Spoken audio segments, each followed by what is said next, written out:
Hello friends. स्वागत है आपका अपने चैनल नवीन शर्मा क्लासरूम में। आज हम क्लास 10th मैथमेटिक्स के चैप्टर 7 जिसका टाइटल है कोऑर्डिनेट ज्योमेट्री, उसकी एक्सरसाइज 7.1 के पार्ट 4 तक पहुंच चुके हैं। इससे पहले हमने पार्ट 1, पार्ट 2, पार्ट 3 भी डिस्कस किए थे और उनमें हमने एक्सरसाइज 7.1 के क्वेश्चन नंबर 1 से लेकर के क्वेश्चन नंबर 8 तक की प्रॉब्लम्स को सॉल्व किया था। बेसिकली उन प्रॉब्लम्स को सॉल्व करने के लिए जो हमें फॉर्मूला रिक्वायरमेंट था वो था हमारा डिस्टेंस फार्मूला, यानी कि कैसे हम दो पॉइंट्स के बीच की डिस्टेंस कैलकुलेट करते हैं यदि हमें उन दोनों पॉइंट्स के बीच के कोऑर्डिनेट्स गिवन होते हैं। आज के सेशन में भी हम सबसे पहले डिस्टेंस फार्मूले का रिवीजन करेंगे, फिर उसके बाद एक्सरसाइज 7.1 के रिमेनिंग क्वेश्चंस को हम सॉल्व करेंगे। तो करते हैं आज के सेशन की शुरुआत और चलते हैं नेक्स्ट स्लाइड पे।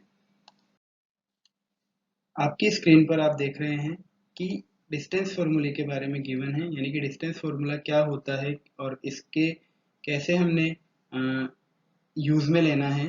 तो उसके बारे में हम थोड़ा सा समझ लेते हैं कि डिस्टेंस फार्मूला क्या होता है। सबसे पहले अगर हम देखें तो हमें दो पॉइंट्स गिवन होंगे, जैसा कि आप देख रहे हैं, एक पॉइंट ए है और एक पॉइंट बी है। तो पॉइंट ए के कोऑर्डिनेट है x1 y1, पॉइंट बी के कोऑर्डिनेट है x2 y2। अब यहाँ अगर हम x1 y1 की बात करें पॉइंट ए के रेफरेंस में, तो पॉइंट ए की जो डिस्टेंस है x एक्सिस से उसको हमने कहा x1, और पॉइंट ए की जो डिस्टेंस है y एक्सिस से उसको हमने कहा y1। सिमिलरली पॉइंट बी की x एक्सिस से डिस्टेंस है उसको हमने कहा x2, और पॉइंट बी की y एक्सिस से जो डिस्टेंस है उसको हमने कहा y2। तो इस तरीके से पॉइंट ए और पॉइंट बी के x1 y1 x2 y2 coordinates बने।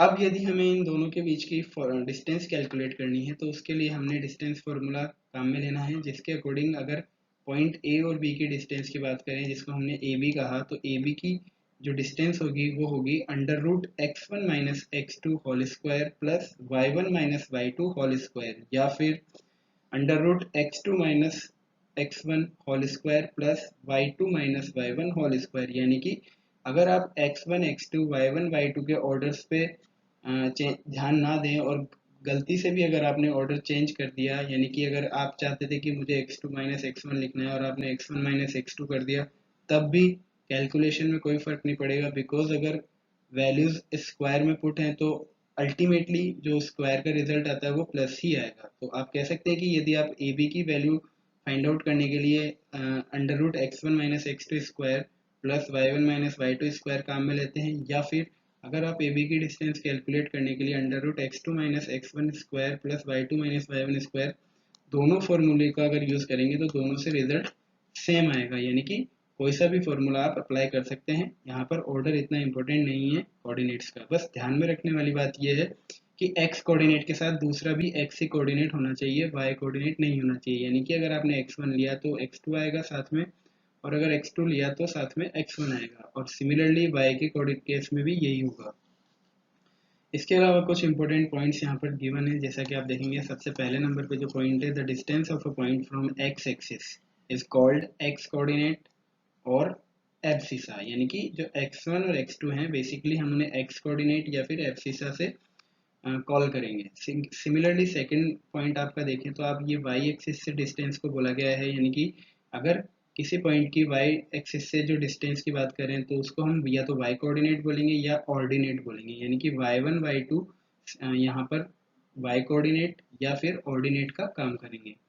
अगर हम बात करें x एक्सिस पर किसी रेंडम पॉइंट के कोऑर्डिनेट्स की, तो सपोज दैट जैसा कि अभी मैंने आपको एक पॉइंट बना के दिखाया P, तो P पॉइंट के कोऑर्डिनेट होंगे x, 0 की फॉर्म में। यहाँ पर आप देखेंगे कि x कोऑर्डिनेट तो डिपेंड करता है कि P x एक्सिस पर कौन से लोकेशन पर लाई कर रहा है, बट जो y कोऑर्डिनेट है उसकी जो वैल्यू है वहाँ वो यहाँ पर 0 होगी। सिमिलरली अगर हम बात करें y एक्सिस पर किसी रेंडम पॉइंट की कोऑर्डिनेट फॉर्म की, तो यहाँ पर जो x कोऑर्डिनेट होगा वो 0 होगा, और y कोऑर्डिनेट डिपेंड करता है कि ये q पॉइंट कौन सी लोकेशन पर y एक्सिस पर आता है। तो इस तरीके से x एक्सिस पर अगर कोई भी पॉइंट के कोऑर्डिनेट की फॉर्म की बात करें तो वो x, 0 की फॉर्म में होगा, और y एक्सिस पे 0, y की फॉर्म में होगा। तो अब ये हमारा डिस्टेंस फॉर्मूले का जो डिस्कशन है ये कंप्लीट हुआ। अब हम चलते हैं नेक्स्ट स्लाइड पे। डिस्टेंस फॉर्मूले का ये एक स्पेशल केस है जिसके तहत आप देखेंगे कि आपको एक डिस्टेंस कैलकुलेट करनी है from origin to a given point. जैसा कि आप देख रहे हैं हमारे पास ओरिजिन है O जिसके कोऑर्डिनेट है 0,0। आपको एक रैंडम पॉइंट गिवन है A जिसके कोऑर्डिनेट है x, y। तो अगर आप इस केस को ध्यान में रखते हुए डिस्टेंस फार्मूला यूज करते हैं तो बेसिकली हमने स्टार्ट डिस्टेंस फार्मूले से किया, यानी कि under root x1 minus x2 square plus y1 minus y2 square. लेकिन आप देखेंगे कि x1 और y1 की वैल्यूज हमने यहाँ 0 रखी है और x2 और y2 की वैल्यू हमने यहाँ y रखी है। तो अब जब 0 यहाँ पर इन्वॉल्व हो गया कैलकुलेशन में तो आप देखेंगे कि हमारा रिजल्ट आ रहा है under root x square plus Y square. तो एक फॉर्मूला बन गया आपके सामने कि अगर आपको ओरिजिन और किसी पॉइंट, रैंडम पॉइंट जिसके कोऑर्डिनेट है x, y, अगर आपको उन दोनों के बीच की डिस्टेंस कैलकुलेट करनी है तो उसका डायरेक्ट फॉर्मूला होता है under root x square plus Y square. तो इस तरीके से ये डिस्टेंस फॉर्मूले का एक स्पेशल केस था। अब हम शुरुआत करेंगे हमारे एक्सरसाइज 7.1 के क्वेश्चन नंबर 9 की using distance formula accordingly. Question number 9 में हमें गिवन है इफ Q जिसके कोऑर्डिनेट है 0,1 इज इक्विडिस्टेंट फ्रॉम P जिसके कोऑर्डिनेट है 5,-3 एंड R जिसके कोऑर्डिनेट है x, 6। तो find the value of x, also find the distance of QR and PR। तो सबसे पहले हमें अकॉर्डिंग टू क्वेश्चन अगर हम बात कर लें तो दिया गया है कि QP is equal to QR, यानी कि Q पॉइंट की डिस्टेंस पॉइंट P से और Q पॉइंट की डिस्टेंस पॉइंट R से इक्वल है। तो इस तरीके से हमारी जो इक्वेशन बनती है QP is equal to QR, जिसको हमने लाइन नंबर 1 से इंडिकेट किया। अब हमारी नेक्स्ट टास्क है कि हम QP की डिस्टेंस कैलकुलेट कर लें और QR की भी कैलकुलेट कर लें यूजिंग द डिस्टेंस फार्मूला। तो सबसे पहले हम QP डिस्टेंस कैलकुलेट कर लेते हैं यूजिंग डिस्टेंस फार्मूला। तो इसके लिए हमें Q और P के कोऑर्डिनेट्स की रिक्वायरमेंट है, तो हमारे सामने आप देखेंगे वो भी अवेलेबल हैं। Q के कोऑर्डिनेट्स हैं 0,1, P के कोऑर्डिनेट्स हैं 5, -3। तो QP is equal to under root में x1 minus x2 whole square plus y1 minus y2 whole square. तो आप देखेंगे x1 की जगह 0 आ गया, x2 की जगह 5 आ गया, y1 की जगह 1 आ गया और y2 की जगह -3 आ गया। तो 0 माइनस 5 ये आपका -5 स्क्वायर हो गया और 1 माइनस 3 स्क्वायर आपका 1 प्लस 3 होल स्क्वायर हो गया। -5 का जब आप स्क्वायर कैलकुलेट करते हैं तो हमने कैसे किया, -5 को -5 से मल्टीप्लाई किया जिसका रिजल्ट आ गया 25। और जब आपने 1+3 यानी कि 4 का जब स्क्वायर किया तो 4 × 4 जिसका रिजल्ट आया 16। तो अल्टीमेटली QP की जो फाइनल वैल्यू होगी वो आएगी QP is equal to root 41, यानी कि 25 + 61, 16 को जब हमने सॉल्व किया तो 41 हमारा आंसर आया। तो QP का जो रिजल्ट आया, QP डिस्टेंस हमारे पास आ गई रूट 41 और जिसको हमने लाइन नंबर 2 से इंडिकेट किया। अब हम चलते हैं नेक्स्ट स्लाइड पे। यहाँ हमने QR की भी डिस्टेंस कैलकुलेट की, सेम फॉर्मूला अप्लाई किया डिस्टेंस फॉर्मूला। आप देखेंगे Q के कोऑर्डिनेट है 0,1, R के कोऑर्डिनेट है x, 6। तो x1 x2 की जगह हमने 0 माइनस x रख दिया है 1 और y1 y2 की जगह हमने 1 माइनस 6 रखा है। तो 0 माइनस x तो माइनस x हो गया है और 1 माइनस 6 का जो रिजल्ट आएगा, जो कैलकुलेशन की है हमने यहाँ पर, उसका रिजल्ट आ गया -5। तो माइनस एक्स का स्क्वायर तो एक्स स्क्वायर हो गया, यानी कि माइनस जब स्क्वायर में स्क्वायर के अंदर प्रेजेंट था या माइनस वाली वैल्यू का जब स्क्वायर किया जाता है तो माइनस रिमूव हो जाता है। और इसी तरह -5 का जब स्क्वायर आप देखेंगे तो वो आ गया आपका 25, यानी कि अब जो QR डिस्टेंस है उसका रिजल्ट आया under root x square plus 25 और इसको हमने लाइन नंबर 3 से इंडिकेट किया। अब क्योंकि हमारे पास लाइन नंबर 1 में गिवन था QP is equal to QR, तो लाइन नंबर 2 और लाइन नंबर 3 से QP और QR की वैल्यूज हमने लाइन नंबर 1 में सब्सटीट्यूट कर दी है, जिससे हमारे पास बन जाती है लाइन नंबर 4, यानी कि root 41 is equal to root x square plus 25। हमने क्या किया, लाइन नंबर 4 के दोनों साइड्स में स्क्वायर कर दिया, जिसको हमने मैसेज दिया है after squaring both sides of line number 4। तो आप देखेंगे x square plus 25 is equal to 41, यानी कि दोनों साइड से स्क्वायर रूट रिमूव हो गया। तो एक्स स्क्वायर की जो वैल्यू आती है वो आप देखेंगे 41 माइनस 25 हो गई, बिकॉज प्लस 25 41 के साइड में शिफ्ट हो गया जिससे कि उसका साइन माइनस में हो गया। 41 माइनस 25 16 होता है, तो एक्स स्क्वायर की वैल्यू यदि 16 है तो एक्स की वैल्यू हो जाएगी रूट 16, जिसका फाइनल रिजल्ट आता है +-4। जब आप 16 के फैक्टराइजेशन करते हैं तो आप देखेंगे कि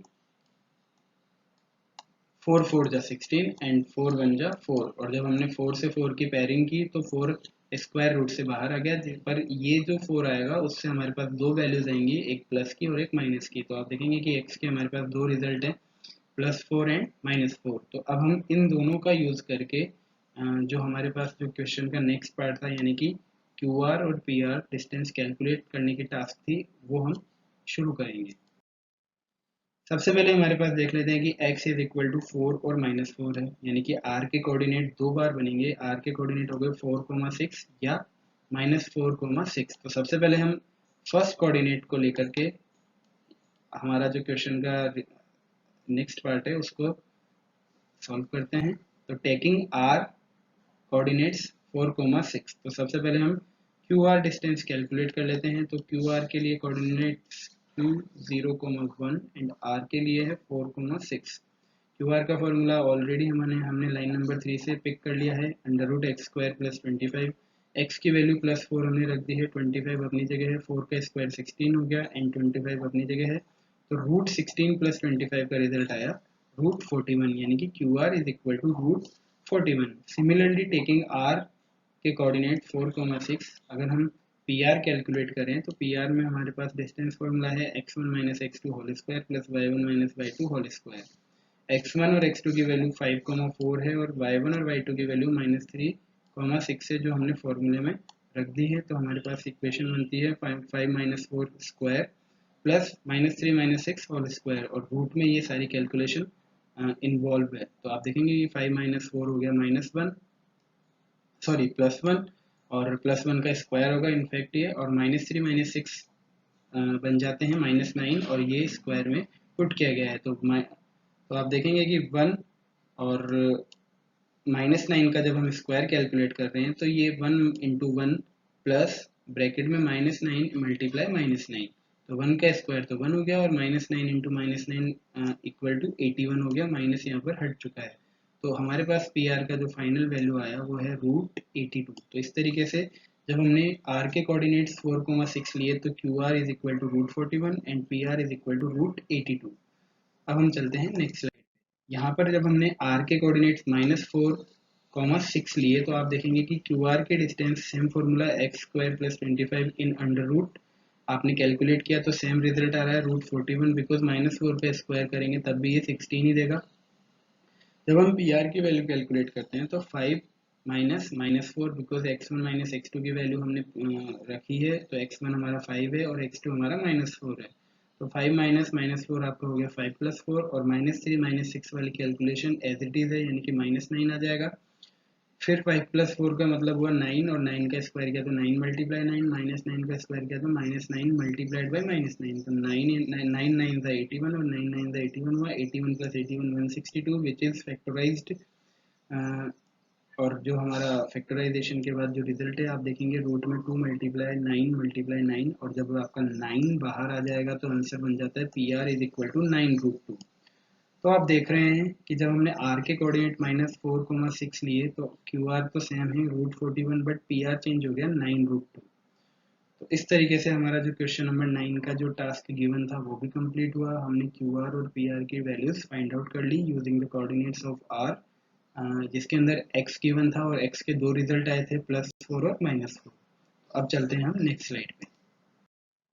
क्वेश्चन नंबर 10 की बात करें तो क्वेश्चन नंबर 10 में हमें गिवन है find a relation between x and y such that point xy is equidistant from 3,6 and -3,4। तो सपोज दैट कि let xy 3,6 and -3,4 be the coordinates of point PQR respectively. हमने ये अज्यूम किया कि xy जो है पॉइंट P का coordinate है, 3,6 जो है पॉइंट Q का कोऑर्डिनेट है, एंड -3,4 है वो पॉइंट R के कोऑर्डिनेट है। तो अकॉर्डिंग टू क्वेश्चन जो हमारे पास सिचुएशन बनती है उसके हिसाब से PQ is equal to PR होना चाहिए, जिसको लाइन नंबर 1 से हमने इंडिकेट किया। PQ का हमने जब कैलकुलेशन किया यूजिंग डिस्टेंस फार्मूला तो हमारे पास इक्वेशन बन जाती है x - 3 whole square plus y - 6 whole square root में, और इसको हमने इंडिकेट किया लाइन नंबर 2 से। सिमिलरली जब आप PR की बात करें तो x1 - x2 whole square plus y1 - y2 whole square में हमने वैल्यूज पुट की, तो हमारा जो वैल्यू पुट करने के बाद लाइन बनती है x - 3 whole square plus y - 4 whole square, यानी कि x +3 whole square plus y - 4 whole square, और इसको हमने दिया लाइन नंबर 3। अब क्योंकि PQ और PR की वैल्यू हमारे पास लाइन नंबर 2 और लाइन नंबर 3 में प्रेजेंट है तो हम इन दोनों वैल्यूज को लाइन नंबर 1 में अपने अपने यूजुअल प्लेसेस पे रख देते हैं। और उसके लिए हमें चलना पड़ेगा नेक्स्ट। हमने वैल्यूज रख दी है, पी क्यू और पी आर की वैल्यू सब्सटीट्यूट कर दी है लाइन नंबर 1 में। दोनों जगह हमारे पास बोथ साइड्स में स्क्वायर रूट अवेलेबल है, तो इसको आगे फर्दर सॉल्व करने के लिए स्क्वायर रूट हम रिमूव कर देते हैं, जिसके लिए हमने क्या किया, बोथ साइड्स में स्क्वायर कर दिया, तो हमारे पास रूट्स हट चुके हैं। अब हमारे पास जो लाइन है x-3 whole square plus y-6 whole square is equal to x+3 whole square plus y-4 whole square. तो हमने क्या किया, यहाँ पर आइडेंटिटीज अप्लाई की, a-b होल स्क्वायर और a+b होल स्क्वायर की अकॉर्डिंग टू द रिक्वायरमेंट। तो जब x-3 होल स्क्वायर को आइडेंटिटी से हमने एक्सपेंड किया तो आपके सामने रिजल्ट है x square plus 3 square minus 2x3, यानी कि 2 मल्टीप्लाई x मल्टीप्लाई 3। सिमिलरली जब y-6 को हमने अप्लाई किया आइडेंटिटी, तो आप देखेंगे y square plus 6 square minus 2y6, यानी कि 2 मल्टीप्लाई y मल्टीप्लाई 6। अब आप राइट साइड का पोर्शन देखेंगे तो x+3 होल स्क्वायर को हमने ओपन किया, एक्सपेंड किया using the identity a+b whole square, यानी कि x square plus 3 square plus 2 multiply x multiply 3। और जो लास्ट वाला जो आइडेंटिटी रह जाता है y-4, उसको भी हमने यूज़ किया, एक्सपेंड किया sorry, y square plus 4 square minus 2 multiply y multiply 4। तो आप देखेंगे कि x square plus 3 square minus 2x3 जो था वो 6x हो गया, प्लस y स्क्वायर 6 स्क्वायर हमारा 36 हो गया, एंड 2y6 यानी कि ये 12y हो गया, is equal to x square as it is है, 3 स्क्वायर एज इट इज है, 2x3 को हमने 6x लिख दिया है, y square as it is है, 4 स्क्वायर को 16 किया, and 2 multiply y multiply 4 8y हो चुका है। अब आप क्या देखते हैं, एक्स स्क्वायर दोनों तरफ सेम साइन के साथ प्रेजेंट है तो ये कट जाएगा, 3 स्क्वायर सेम साइन के साथ दोनों तरफ प्रेजेंट है, ये भी कट जाएगा, वाई स्क्वायर दोनों तरफ प्रेजेंट है विद प्लस साइन, तो ये भी कट जाएगा। तो जो कटने के बाद हमारे पास सिचुएशन बनती है वो ये है, -6x plus 36 minus 12y is equal to 6x plus 16 minus 8y। अब हमने क्या किया, -6x जो था उसके पास में जो प्लस का 6x राइट साइड वाला था उसको हमने उसके पास में पहुंचा दिया, 36 अपनी जगह है, प्लस का 16 36 के पास चला गया तो माइनस में हो गया, -12y अपनी जगह है, माइनस का 8y -12y के पास चला गया तो आप देखेंगे कि इसका साइन प्लस में हो गया, यानी कि लाइन बन जाती है -6x plus 36 minus 16 -12y plus 8y, और राइट साइड में हमने कुछ नहीं छोड़ा है, तो यानी कि यहाँ पर अब 0 बचा। अब आप देखेंगे -6x तो कन्वर्ट हो गए -12x में, यानी कि दोनों प्लस हो गए, 36 माइनस 16 हमारा 20 हो गया, एंड -12y प्लस 8y बन गया माइनस का 4y, बिकॉज 12 में से 8 माइनस किया तो 4 आएगा, और क्योंकि दोनों में 12 बड़ा था तो उसका साइन माइनस है, तो इसलिए 4 के आगे भी माइनस आ गया। अब हमने क्या किया, -12x माइनस 4y को तो अपनी जगह रखा, बट जो 20 है उसको 0 के पास भेज दिया, यानी कि -20 हो गया, +20 जब राइट साइड में गया तो उसका साइन चेंज हो गया। फिर हमने सेम लाइन में से माइनस का 4 कॉमन लिया, तो ब्रैकेट में हमारे पास बचा था 3x प्लस 4y, और राइट साइड में हमारे पास इक्वेशन के -20 प्रेजेंट है। अब हमने 3x प्लस 4y का तो अपनी जगह रखा, लेकिन जो माइनस का 4 है उसको हमने 20 के पास भेज दिया, जिससे कि वो डिवाइड वाली पोजीशन में चला गया, यानी कि हमारे पास -20 डिवाइडेड बाय -4 हो गया, जिसका रिजल्ट आएगा +5, और हमारे पास लेफ्ट साइड में है 3x प्लस 4y।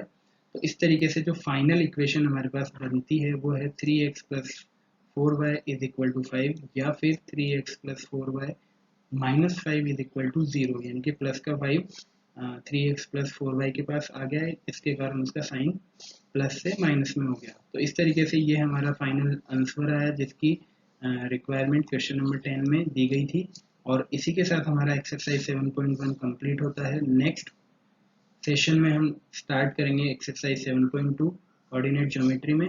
तब तक के लिए थैंक यू सो मच।